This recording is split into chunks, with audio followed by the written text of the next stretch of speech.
जैसा कि अभी तक हमने देखा कि शियाओ यू और नियली गॉड ऑफ डेथ के दिल तक पहुंच चुके होते हैं और वहां पहुंचकर वो वहां देखते हैं कि उस दिल ने अपनी वेन से कई सारे लोगों को बंदी बना रखा है और अब वो दोनों पर भी अटैक कर देता है। तब उसे बचने के लिए शियाओ यू अपनी तलवार निकाल लेता है और कई सारी वेन्स को काट देता है, जिससे कई सारे लोग आजाद हो जाते हैं। ये देखकर गॉड ऑफ डेथ को गुस्सा आ जाता है और वो अपने लॉ की पावर से शियाओ यू पर अटैक कर देता है। लेकिन तभी नियली शियाओ यू के आगे आ जाता है और अपने दोनों लाइट और डार्क लॉ ऑफ यूज करके उसे बचा लेता है। ये देखकर गॉड ऑफ डेथ चौंक जाता है और कहता है कि एक ही आदमी के अंदर दो लॉ कैसे आ सकते हैं, और इसके बाद वो नियली पर अटैक कर देता है, जिससे उन दोनों में भयानक युद्ध छिड़ जाता है। लेकिन धीरे धीरे गॉड ऑफ डेथ की एनर्जी नियली के अंदर जाने लगती है, जिससे उसे काफी दर्द होता है और नियली कमजोर पड़ने लगता है। और तभी वो डेथ एनर्जी उसकी सोल सी तक भी पहुंच जाती है और उसकी सोल पर अटैक करने लगती है, जिससे उसे काफी दर्द होता है। लेकिन जैसे ही वो एनर्जी उसकी सी सोल में एंटर होती है कि वो मिस्टीरियस वेन उस एनर्जी को भी अब्सॉर्ब करने लगती है और साथ ही साथ वो गॉड ऑफ डेथ के डेथ लॉ को भी अब्सॉर्ब करने लगती है। तभी नियली की तरफ बहुत सारा डेथ लॉ आने लगता है और उसकी वेन उस सारे लॉ को अब्सॉर्ब कर लेती है और इसी के साथ नियली लॉ ऑफ डेथ को भी समझ जाता है और उसे मास्टर कर लेता है, जिसके कारण नियली की पीठ से दो पंख निकलते हैं जो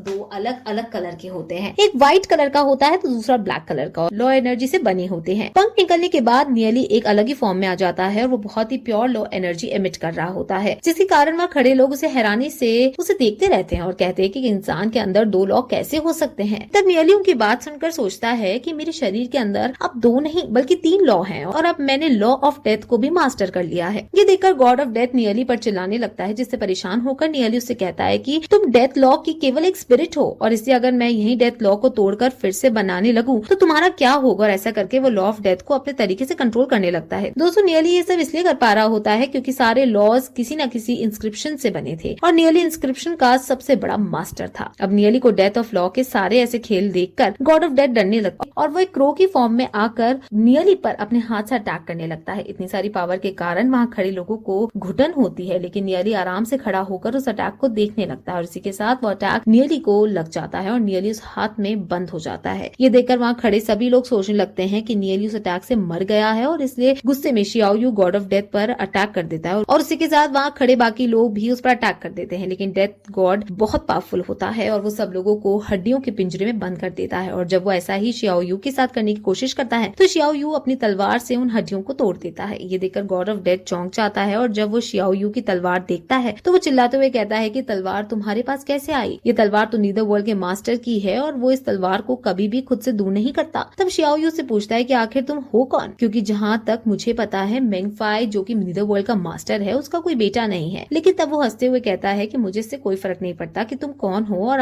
मैं तुम्हें आज यहाँ मारकर ये तलवार ले लूंगा। और ऐसा कहकर वो शियाओ यू पर फिर से अटैक कर देता है। अब शियाओ यू को अपने बैरियर के बाद भी उन सारे अटैक से बचने में दिक्कत आती है और वो उनसे बच नहीं पाता। तभी डेथ गॉड की वेन्स आकर शियाओ यू को भी पकड़ लेती है, जिसके बाद वो शियाओ यू को अपने वेन्स से टॉर्चर करने लगते हैं और उसके गाल पर कई बार अपनी वेन से मार देता है। लेकिन तभी शियाओ यू हार नहीं मानता, जिसे देखकर डेथ गॉड को गुस्सा आ जाता है और अपनी वेन्स शियाओ यू की शरीर पे आर पार कर देता है, जिससे शियाओ यू काफी घायल हो जाता है। तब शियाओ यू उसे कहता है कि अगर तुम्हें हिम्मत है तो मुझे जान से मार डालो, जिस पर डेथ गॉड हंसते हुए उसे कहता है कि उसमें मुझे मजा नहीं आएगा, बल्कि अब तुम्हें बहुत टॉर्चर करूंगा। मैं पहले यहाँ मौजूद बाकी लोगों को एब्जॉर्ब करूंगा और फिर उसके बाद तुम्हें डेली टॉर्चर कर करके मारूंगा। तभी हम देखते हैं कि जिन हाथों के बीच उसने नियली को बांध कर रखा था वहाँ कुछ होने लगता है और एकदम से नियली अपने फुल फॉर्म में उन हाथों को तोड़ता हुआ अब बाहर निकलता है, जिसे देखकर डेथ गॉड चिल्लाने लगता है कि तुम अभी तक जिंदा कैसे हो। मैंने भी खुद चेक किया था कि यहाँ डेथ लॉ के अलावा कोई और लॉ नहीं था। जिस पर नियली हंसते हुए कहता है कि तुमने कुछ गलत सेंस नहीं किया, लेकिन जो डेथ लॉ तुमने सेंस किया था वो दरअसल मेरा डेथ लॉ था। और इसी के साथ नियली अपने डेथ लॉ से वहाँ मौजूद सारी हड्डियों को कंट्रोल कर लेता है और उसी से गॉड ऑफ डेथ पर अटैक कर देता है। और दोस्तों इसी के साथ ये एपिसोड यहीं खत्म हो जाता है।